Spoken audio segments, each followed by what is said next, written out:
Hello friends, good morning. നമ്മുടെ Kerala TV സീരിയലിലേക്ക് എല്ലാവർക്കും സ്വാഗതം. നമ്മുടെ വരുൺ മരിച്ച വീട്ടിൽ നാടകീയ രംഗങ്ങളൊക്കെ അരങ്ങേറുക കേട്ടോ. ഇതെല്ലാം കണ്ട് ആസ്വദിച്ച് എന്നാൽ പുറമേ ചിരിച്ചുകൊണ്ട് ശ്രീകാന്തിൻ്റെ അമ്മായച്ചനും കൂടി ഇങ്ങനെ അവിടെ നിൽപ്പുണ്ട്.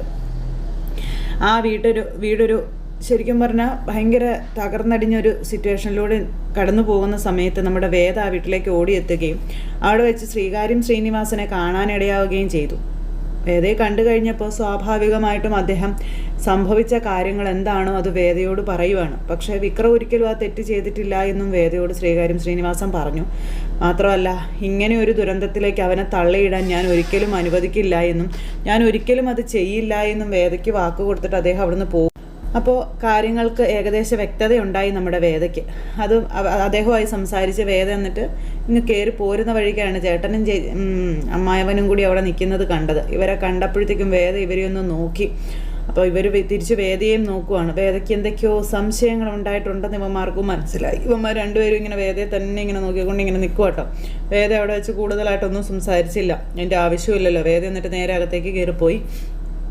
അകത്തേക്ക് കയറി ചെന്നപ്പോൾ ദീപ്തിയൊക്കെ അവിടെ കിടന്ന് ഭയങ്കര കരച്ചില്ല, ചങ്ക് പൊട്ടി കരയുവാണ്. അങ്ങനെ എല്ലാവരും തളർന്നിരിക്കുന്നു. അപ്പോൾ വേദയും അവരിൽ ഒരാളായി അവരുടെ കൂടെ കൂടി ഇങ്ങനെ ഇരിക്കുക. അപ്പോൾ വേദയ്ക്കും ഈ ഒരിത് അറിയാലോ. അപ്പോൾ വേദ കയറി ചെന്നപ്പോഴത്തേക്കും നമ്മുടെ ദീപ്തി, കണ്ടോ ചേച്ചി, ഇതായിരുന്നല്ലേ എന്നോട് കള്ളം പറഞ്ഞതെന്നൊക്കെ പറഞ്ഞുകൊണ്ട് ഭയങ്കര ഇത് പറയുവാണേ. ഇങ്ങനെ കൊന്നു കളയാനായിരുന്നെങ്കിൽ എന്തിനാ വിക്രം ചേട്ടൻ അങ്ങനെ അഭിനയിച്ചത് എന്നൊക്കെ ചോദിച്ചുകൊണ്ട് ഇങ്ങനെ ചങ്ക് പൊട്ടിക്കരഞ്ഞു വേദയോട് ദീപ്തി ചോദ്യങ്ങൾ ചോദിക്കുക. വേദയ്ക്ക് വല്ലതും പറയാനുണ്ടോ? ചേച്ചിയും വിക്രം ചേട്ടനും അല്ലേ ഞങ്ങളുടെ വിവാഹം നടത്തി തരാമെന്ന് പറഞ്ഞത്, എന്നിട്ട് എന്താ ഈ കാണണേന്നും ചോദിച്ചു. അദ്ദേഹം തന്നെ എന്തിനാ ഈ ക്രൂരത ചെയ്തേന്നും ചോദിച്ചുകൊണ്ട് ഭയങ്കര കരച്ചിൽ. അപ്പോൾ വാസുവിൻ്റെ ഭാര്യയൊക്കെ വേദ ഇങ്ങനെ നോക്കുവാണ്. ഭയങ്കര സീനാക്കി നമ്മുടെ ദീപ്തി അവിടെ. അങ്ങനെ ആ ഒരു മരണവീട് കോലിളക്കം സൃഷ്ടിച്ചുകൊണ്ട് ഇങ്ങനെ നിൽക്കുക. അപ്പോൾ അതേ ഈ ഒരു സംഭവം കേൾക്കും തോറും ശ്രീകാന്തിൻ്റെ അമ്മായച്ചനും ഭയങ്കര സന്തോഷം. അവരിങ്ങനെ നിന്ന് തുള്ളിച്ചാടുക മനസ്സിൽ. അവരിങ്ങനെ നിൽക്കും. അപ്പോൾ വേദ ഇങ്ങനെ മോളെ നീ ഒന്ന് സമാധാനപ്പെടുന്നൊക്കെ പറഞ്ഞു. എന്നെ സമാധാനിപ്പിക്കാൻ നോക്കണ്ട എൻ്റെ വരുൺ എന്നും പറഞ്ഞു ഭയങ്കര കരച്ചിലാണേ. അങ്ങനെ കരഞ്ഞ് ദീപ്തി അവിടെ അങ്ങനെ തളർന്നു വീണു. അതിനുശേഷം പിന്നെ ചടങ്ങുകളും കാര്യങ്ങളും എല്ലാം ഇതാവുകയാണ്. ഈ സമയത്ത് നമ്മുടെ വേദ നേരെ പുറത്തേക്ക് ഇറങ്ങി വന്നപ്പോൾ ഇവർ രണ്ടുപേരും മാന്യമായി വലിയ ഉള്ളിൽ ചിരിയൊക്കെ ചിരിച്ച് ഇങ്ങനെ നിൽക്കും. അപ്പോൾ വേദയ്ക്ക് ഇവരുടെ ഓരോ ചലനങ്ങൾ കാണുമ്പോഴും മനസ്സിലാവുമല്ലോ. വേദയ്ക്കത് മനസ്സിലായി. വേദ എന്നിട്ട് ഇവരുടെ രണ്ടുപേരുടെ അടുത്തേക്ക് ചെന്നിട്ട് ഇവരോട് ചോദിച്ചത് എങ്ങനെയാണ് സംഭവിച്ചതെന്ന്. ഞങ്ങൾക്കറിയില്ല, പത്രത്തിൽ കണ്ടതേ ഞങ്ങൾക്കറിയൂ. നീയും പത്രം വായിച്ചതല്ലേ, നീ പത്രം വായിച്ചതുപോലെ തന്നെയാണ് ഞങ്ങളും പത്രം വായിച്ചതെന്നുള്ള കാര്യം പറയുവാണ്. അങ്ങനെ വേദയും ഇവരും കൂടി സംസാരിച്ചുകൊണ്ട് നിൽക്കുമ്പം ഈ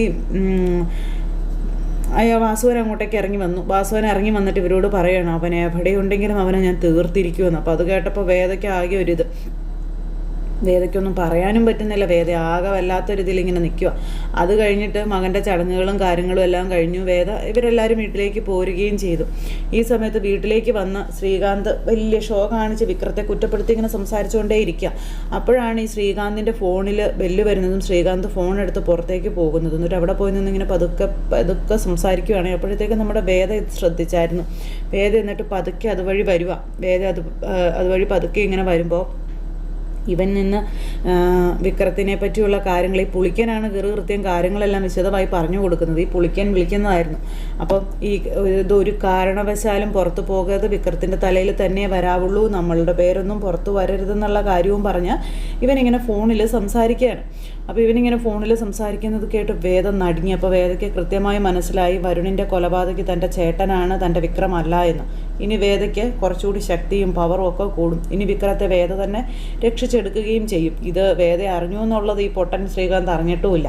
എന്നിട്ട് അവൻ നിന്നിങ്ങനെ കുനുകുനാന്നും പറഞ്ഞ് സംസാരിച്ചുകൊണ്ടിരിക്കുക. അങ്ങനെ ഓരോ കാര്യം സംസാരിച്ച് ഇവനങ്ങ് ഫോണങ്ങ് കട്ട് ചെയ്ത് വേഗം തന്നെ അങ്ങോട്ട് മാറിപ്പോവുകയും ചെയ്തു. ഈ സമയത്ത് നമ്മുടെ അമ്മ കമലയാണെന്നുണ്ടെങ്കിൽ അവിടെ സങ്കടപ്പെട്ട് തകർന്ന് തരിപ്പണമായിട്ട് ഇങ്ങനെ ഇരിക്കും കേട്ടോ. മകനെ കാണാനില്ല.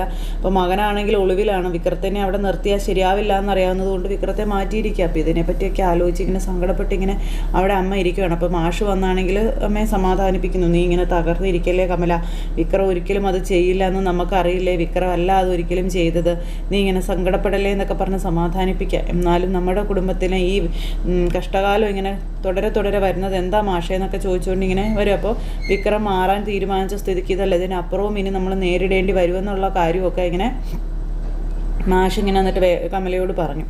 അങ്ങനെ ഇവർ അവിടെ സങ്കടപ്പെട്ടിരിക്കുന്നു. ഈ സമയത്ത് പിറ്റേ ദിവസമായി കഴിഞ്ഞപ്പോഴേക്കും നമ്മുടെ ഈ വാസുവൻ വിക്രത്തിൻ്റെ വീട് ലക്ഷ്യമാക്കി വരിക. ആ വീട്ടിലേക്ക് വന്ന് ഇവരെല്ലാവരെയും ഉപദ്രവിക്കാനായിട്ട്, അതായത് വിക്രം എവിടെയാണെന്ന് ഇവർക്ക് അറിയാം, ഇവർ പറയാത്തതാണ് എന്നുള്ളൊരിതും പറഞ്ഞു. അപ്പോൾ ഇതേ ഇവൻ കയറി വന്ന് എല്ലാവരോടും, അപ്പോൾ എല്ലാവരും അവിടെ ഇരിപ്പുണ്ട്. അപ്പോൾ വീട്ടിൽ വന്നു, ബെല്ലടിച്ചു, എല്ലാവരും ഇറങ്ങിച്ചെന്ന് കഴിഞ്ഞപ്പോൾ വാസുവനെ കണ്ടപ്പോൾ ഇവർക്ക് എല്ലാവർക്കും പേടിയായി.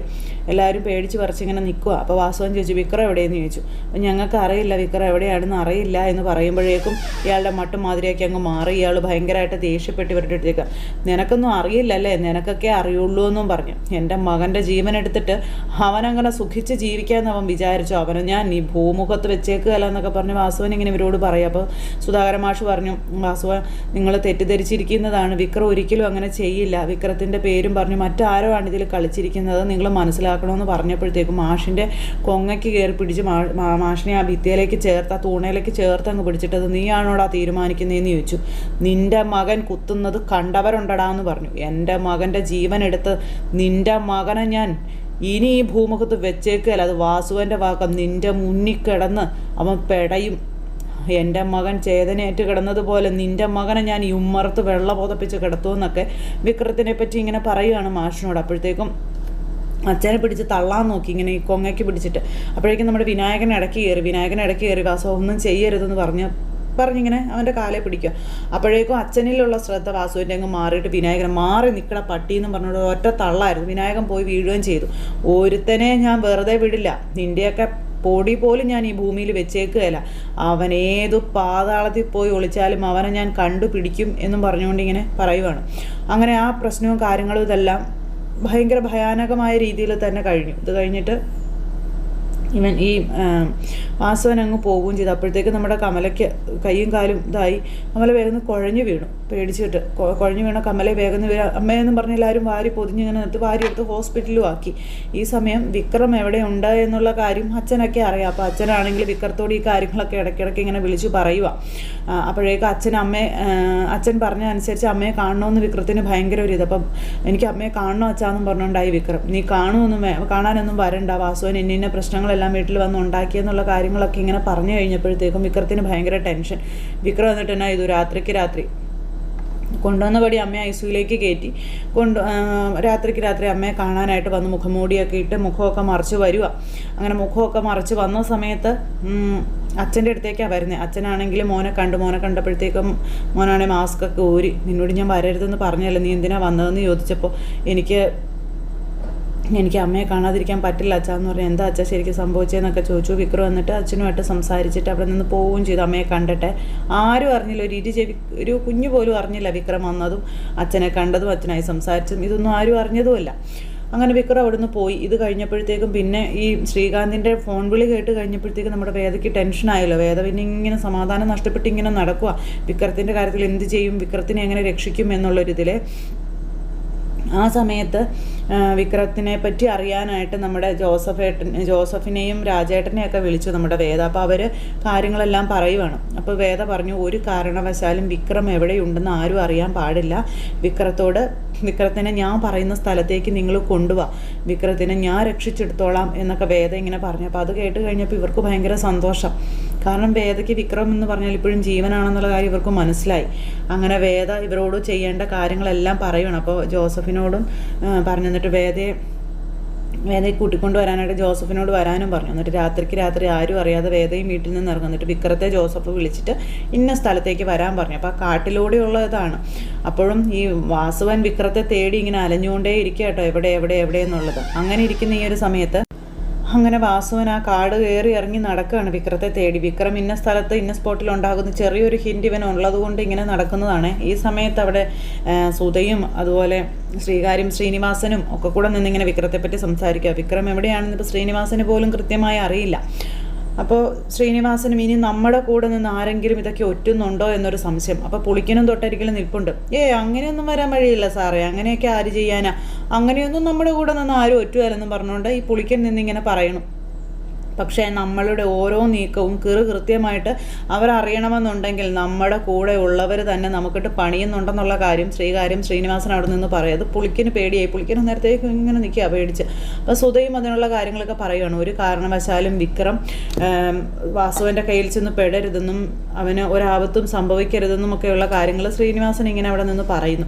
അങ്ങനെ ഇതെല്ലാം പുളിക്കനെ ഏൽപ്പിച്ചു കൊടുക്കുക. എന്നിട്ട് വിക്രത്തിൻ്റെ ഒരു ആപത്ത്, വിക്രം എവിടെയാണെന്ന് കണ്ടുപിടിക്കണം, അതാണ് ഇതാണ് മറ്റതാണ് മറിച്ചതാണെന്നൊക്കെ പറഞ്ഞു. ഒക്കെ ഞാൻ ഏറ്റു സാറേ എന്ന് പറഞ്ഞുകൊണ്ട് പുളിക്കൻ എന്നിട്ട് അവിടെ നിന്ന് അങ്ങ് പോയി. അങ്ങനെ വിക്രത്തിൻ്റെ കാര്യത്തിൽ ഇത്രയും ടെൻഷൻ അടിക്കേണ്ട കാര്യമുണ്ടോ എന്ന് സുധ ചോദിക്കുമ്പം, നീ എന്ത് വർത്തമാനാ സുധ ഈ പറയുന്നതെന്ന് ശ്രീനിവാസൻ ചോദിക്കാം. അവന് ഇത്രയും കാലം അവൻ എൻ്റെ കൂടെ നിന്നവനാണെന്നും അവനൊരു പ്രശ്നം വരുമ്പോൾ അവനെ ഒരിക്കലും പെരുവഴിയിൽ തള്ളാൻ എന്നെക്കൊണ്ട് പറ്റത്തില്ല എന്നും സുധയോട് ശ്രീനിവാസൻ പറയുകയും ചെയ്തേ. അങ്ങനെ ഇവർ അങ്ങനെ കാര്യങ്ങളെല്ലാം സംസാരിച്ചുകൊണ്ട് നിൽക്കുന്നു. പുളിക്കൻ എന്നിട്ട് പുറത്തിറങ്ങി അപ്പം തന്നെ ശ്രീകാന്തിനെ വിളിച്ചിട്ട് വിക്രം എവിടെയാണെന്നുള്ളൊരു വിവരം ഇവർക്കും ഇല്ല എന്നുള്ള കാര്യം പറയുക. അങ്ങനെ പുളിക്കൻ പറഞ്ഞനുസരിച്ച് ശ്രീകാന്ത് അമ്മായച്ചനെ വിളിച്ച് ഈ വിവരങ്ങൾ പറയണം. ഇതേ സമയത്ത് നമ്മുടെ വിക്രം കാട്ടിലൂടെ ബൈക്ക് ഓടിച്ച് വരുമ്പോൾ യാദൃശികമായി വിക്രത്തിനെ ഈ വാസുവൻ കണ്ടു. വാസുവൻ കണ്ടെന്ന് മാത്രമല്ല ഓടിച്ചെന്ന് വിക്രത്തിനെ ഇടിച്ചിടുകയും ചെയ്തു. വാസുവൻ ജീപ്പിലാണ് ചെല്ലുന്നത്, വിക്രം ബൈക്കിലും. വട്ടം ചെന്ന് ഇവനെ അങ്ങ് ഇടിച്ചിട്ടു.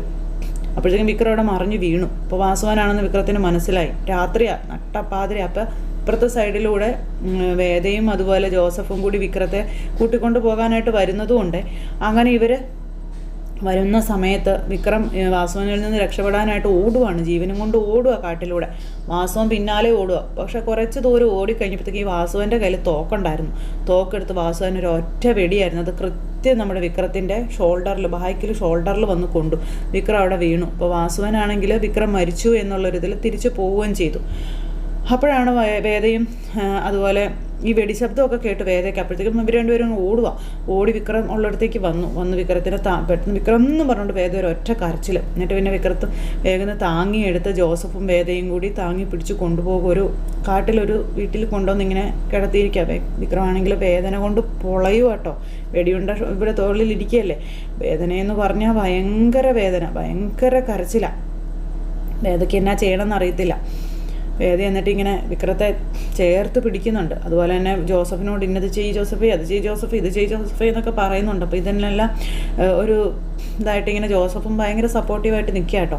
അങ്ങനെ വേദയും വിക്രവും ഒന്നാകുന്ന, അല്ലെങ്കിൽ മരണത്തിൽ നിന്നും വിക്രത്തെ തലനാരിഴയ്ക്ക് രക്ഷപ്പെടുത്തി തൻ്റെ ജീവൻ്റെ പാതിയാക്കി നിർത്തിയിരിക്കുന്ന വേദയുടെയും അതുപോലെ വേദയുടെ സ്നേഹം തിരിച്ചറിഞ്ഞ് വെടിയുണ്ട ശരീരത്തിലുണ്ടെങ്കിലും ആ ഒരു ധൈര്യമൊക്കെ കൈവരിച്ച് നിൽക്കുന്ന നമ്മുടെ വിക്രത്തിൻ്റെയും കഥ പറഞ്ഞുകൊണ്ടാണ് അടുത്ത ആഴ്ചത്തെ കഥ വരുന്നത്. അപ്പോൾ ആരും തന്നെ മിസ് ചെയ്ത് കളയരുതിട്ട് എല്ലാവരും കാത്തിരുന്ന് കാണണേ. എല്ലാവർക്കും നല്ലൊരു ദിവസം ആശംസിക്കുന്നു. എല്ലാവരും തരുന്ന സപ്പോർട്ടിനും സ്നേഹത്തിനും ഒത്തിരി നന്ദി ഹൃദയത്തിൻ്റെ ഭാഷയിൽ അറിയിക്കുകയാണ്. അടുത്ത സൂപ്പർ ഹിറ്റ് കഥയുമായി കാണുന്നത് വരെ എല്ലാവർക്കും നന്ദി. See again, take care, bye bye, Tata.